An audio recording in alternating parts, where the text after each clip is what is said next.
Bonjour, je suis Jay Buckley, directeur de la formation technique chez Fram Group Canada. Je vous souhaite la bienvenue au module 2 du programme pour techniciens professionnels du défi Autolite. Ce module porte sur les systèmes d'allumage classiques. Les systèmes d'allumage classiques existent depuis les débuts de la commercialisation de l'automobile. Les premiers moteurs à un cylindre utilisaient un magnéto pour déclencher le démarrage. Un magnéto est un générateur électrique qui est réglé pour créer une impulsion haute tension plutôt qu'un courant continu. Dans ce système très simple, des aimants tournent devant une bobine pendant qu'un ensemble de contacts de rupteurs interrompent le champ magnétique, ce qui permet de créer le courant. Lorsque le moteur tournait à basse vitesse, le système magnéto avait une puissance de sortie peu élevée, ce qui est un véritable problème dans un univers de voiture qui devait être démarré avec une manivelle. Les systèmes magnéto sont toutefois très fiables. Il en existe encore de nos jours, et vous en trouverez dans les petites tondeuses à gazon, les motoneiges et autres appareils équipés d'un moteur à deux temps. Aussitôt que les fabricants de véhicules automobiles décidèrent d'utiliser des moteurs à plusieurs cylindres, les ingénieurs durent concevoir un système d'allumage qui pouvait allumer tous les cylindres d'une façon plus contrôlée. Ils voulaient un système compact qui pourrait distribuer l'étincelle d'allumage aux cylindres individuels. Ces travaux menèrent finalement à l'invention du distributeur d'allumage. Lorsque les constructeurs d'automobiles commencèrent à utiliser des batteries pour faciliter l'allumage électrique, le système d'allumage évolua rapidement. L'ingénieur Charles Kettering inventa le premier système d'allumage à distributeur alimenté par pile en 1910. Il inventa également le démarreur électrique. La combinaison de ces deux inventions élimina le besoin d'utiliser une manivelle pour faire démarrer le moteur. Le système d'allumage à distributeur alimenté par pile révolutionnaire de Kettering comprenait une bobine, un commutateur, un ensemble de contacts de rupteurs, dans ce cas un condensateur, et un distributeur pour distribuer l'étincelle de façon précise aux cylindres individuels dans la séquence requise. Tous les systèmes d'allumage classiques modernes utilisent encore ces mêmes composantes sous une forme ou une autre. Les contacts se ferment et s'ouvrent pendant que le moteur tourne. Lorsque les contacts se ferment, un champ magnétique est créé autour des spires de bobine. Lorsque les contacts s'ouvrent, le champ magnétique s'affaisse rapidement, produisant une haute tension dans les armatures secondaires. Durant l'affaissement du champ magnétique, il se produit une surtension transitoire à travers les contacts de rupteurs de 300 à 600 volts. Le condensateur absorbe la pointe primaire de basse tension aussitôt que les contacts commencent à s'ouvrir, ce qui minimise la formation d'arc à travers les contacts. Il y a également une résistance chutrice de la batterie vers la bobine pour abaisser la tension de la batterie vers les contacts de rupteurs. Les contacts de rupteurs s'useraient rapidement s'ils portaient toute la tension de la batterie. La résistance chutrice est contournée durant le lancement afin que la bobine reçoive la tension de la batterie, ce qui provoque une bonne étincelle durant les tensions plus basses du lancement. Voici comment cela fonctionne. Le cœur du système d'allumage de moteur à 4 temps est le distributeur. Une came qui est actionnée mécaniquement par le moteur se trouve à l'intérieur du distributeur. Il y a également un condensateur, un rotor et un chapeau de distributeur avec des tours pour les bougies d'allumage. À l'extérieur du chapeau du distributeur, il y a une bobine, les câbles pour les bougies d'allumage et les bougies. Le système est actionné par la batterie du véhicule et la batterie demeure chargée grâce à l'alternateur. La bobine est faite de deux transformateurs, enroulés autour d'un noyau commun. Il s'agit de l'enroulement primaire et de l'enroulement secondaire. Imaginez la bobine d'allumage comme un transformateur d'accélération. Cela signifie qu'elle a la capacité d'augmenter la tension de la batterie jusqu'à ce qu'elle atteigne la tension requise pour faire jaillir l'étincelle des bougies. Il faut habituellement de 5000 à 35 000 volts pour allumer une bougie sous l'effet de la compression.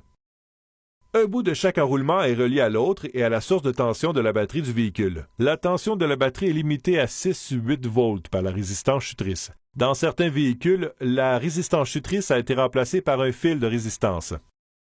Pourquoi limitons-nous la tension de la batterie? Si nous utilisions toute la puissance de la batterie sur les contacts de rupteurs s'useraient rapidement. L'autre bout de l'enroulement primaire est branché au contact de rupteur ou à un commutateur électronique. Le bout de l'enroulement secondaire est branché à travers la tour de la bobine et le fil de la bobine au chapeau du distributeur et au rotor, ainsi qu'aux bougies d'allumage. L'inflammation de l'allumage débute avec les contacts fermés, afin de créer un champ magnétique autour des enroulements de bobine. Le courant abaissé de la batterie passe dans l'enroulement primaire, à travers les contacts de rupteurs fermés, et revient à la batterie. Le courant continu crée un champ magnétique à travers la bobine qui va former l'énergie nécessaire pour faire jaillir l'étincelle. Lorsque vous démarrez un moteur, la came à l'intérieur du distributeur se met à tourner, propulsée mécaniquement par le moteur. Les contacts de rupteur qui chevauchent la came vont s'ouvrir et se fermer. L'étincelle est créée au point d'ouverture et synchronisée en fonction du cycle de compression du moteur. Lorsque les contacts s'ouvrent, le courant actuel vers l'enroulement primaire cesse. Ceci entraîne l'affaissement immédiat du champ magnétique dans la bobine, créant une tension très élevée dans les enroulements secondaires de la bobine. Le condensateur est branché en parallèle à travers les contacts pour les protéger. Grâce à sa capacité d'entreposer l'énergie, le condensateur peut absorber le courant, limitant ainsi la formation d'un arc sur les contacts au moment où la came les ouvre.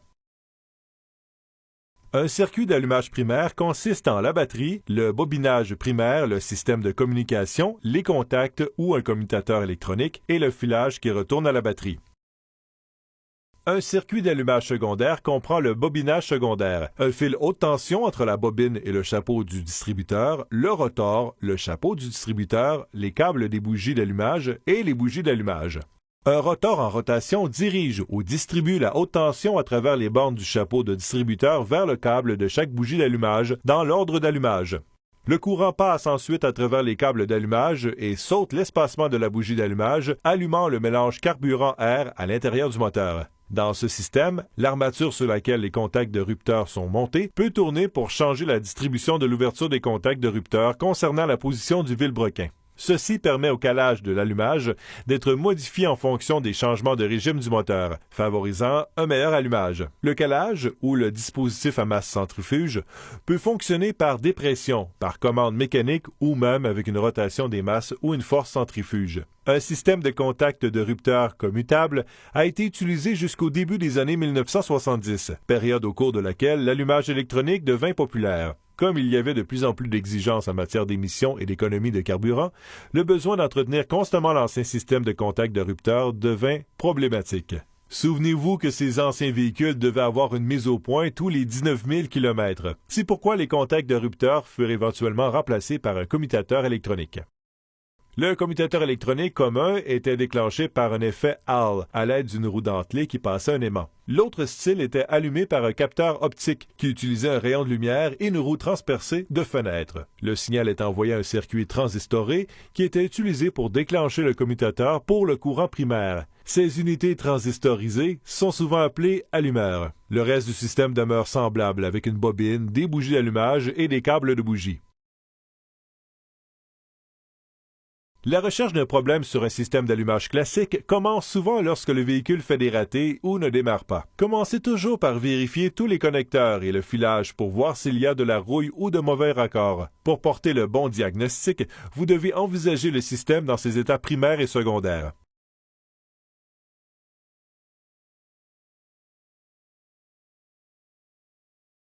Pour commencer, assurez-vous que le moteur est éteint et que la clé n'est pas dans le contact. À l'aide d'un testeur d'étincelles conçu pour la tension secondaire, enlevez un câble de bougie d'allumage et placez-le sur le testeur d'étincelles. L'autre côté du testeur devra être mis à la terre. Éloignez-vous du véhicule tout en gardant le testeur d'étincelles à la vue, puis demandez à un assistant de démarrer le moteur.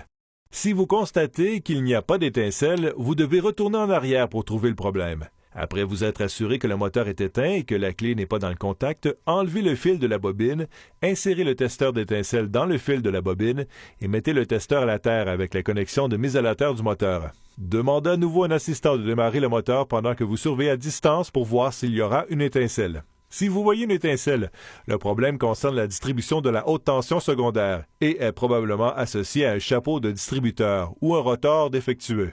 Si aucune étincelle ne jaillit de la bobine, le problème est soit dans la bobine, le fil de la bobine ou le circuit primaire qui allume et éteint la bobine.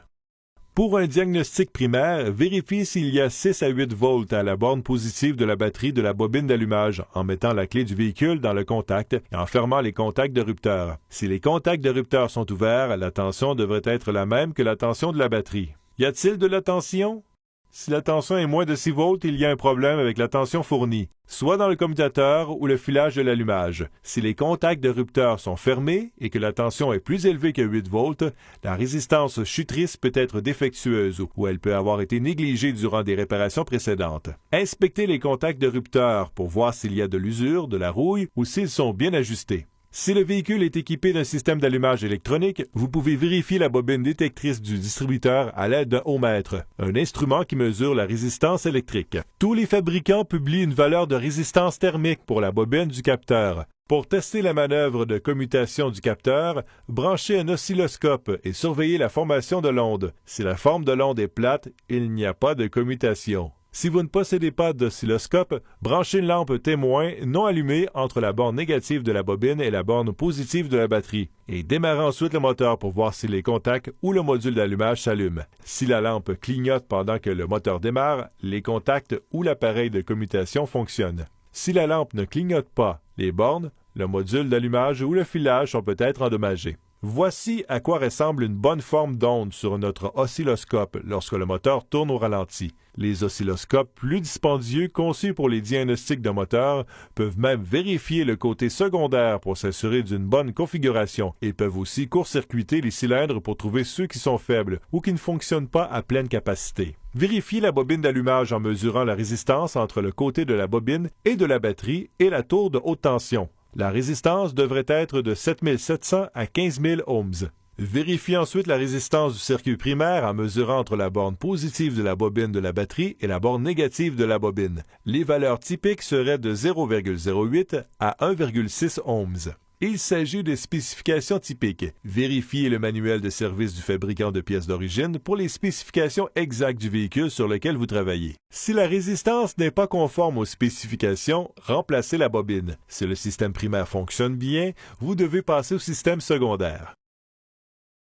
Commencez le diagnostic secondaire en inspectant le rotor du distributeur. Si la pointe est brûlée ou si le bouton à ressort du dessus est rouillé, remplacez le rotor. Inspectez les bornes du chapeau du distributeur pour voir s'il y a formation d'un arc ou de l'érosion. Vous pouvez également trouver des traces de carbone à l'intérieur du chapeau du distributeur qui peuvent causer des ratés et empêcher le moteur de démarrer. Ensuite, nous devons vérifier les câbles et les bougies d'allumage. Vous pouvez les vérifier avec un ohmmètre. La règle générale est de 7000 ohms par pied de câble. Une lecture de plus de 15 000 ohms par pied est inacceptable. Vous recherchez surtout une régularité entre les câbles. Si la plupart de vos câbles enregistrent 5000 ohms par pied et l'un d'eux est à 15 000 ohms par pied, vous devez installer un nouveau jeu de câbles. Le jeu de câbles Autolite série professionnelle est conçu pour égaler ou surpasser les exigences de conception d'entretien d'équipement d'origine et pour remplacer parfaitement un jeu de câbles. Inspectez soigneusement les câbles pour voir s'il y a des fissures, de l'usure ou de la rouille sur les bouts. Remplacez toujours tous les jeux de câbles. Il est maintenant temps d'inspecter les bougies d'allumage. Même s'il est peu probable que toutes les bougies soient usées en même temps et empêchent le moteur de démarrer, les bougies s'usent quand même beaucoup et causent des ratés. Remplacez toujours l'ensemble des bougies. Si les bougies sont mouillées ou endommagées à cause d'une défaillance du système d'allumage, elles devraient être remplacées surtout si elles approchent de la fin de leur durée de vie utile. Il est également très important de vérifier l'état mécanique du moteur si vous découvrez que les bougies sont la cause principale de la piètre performance du système d'allumage. Un moteur dont les soupapes coulent, qui a une faible compression et ou dont le joint de contrôle d'huile est collé, peut endommager les bougies d'allumage. Vous devez corriger de telles conditions, sinon vous continuerez d'avoir des problèmes d'allumage. Ces instructions sont des directives générales de diagnostic de défaillance. Référez-vous toujours aux renseignements diagnostiques spécifiques aux fabricants que vous trouverez dans le manuel de service du véhicule sur lequel vous travaillez. Rappelez-vous, les systèmes suivants doivent être fonctionnels pour que le véhicule démarre. Une tension appropriée à la borne positive de la batterie de la bobine. Un dispositif de commutation fonctionnel pour déclencher l'affaissement du champ magnétique à l'intérieur de la bobine.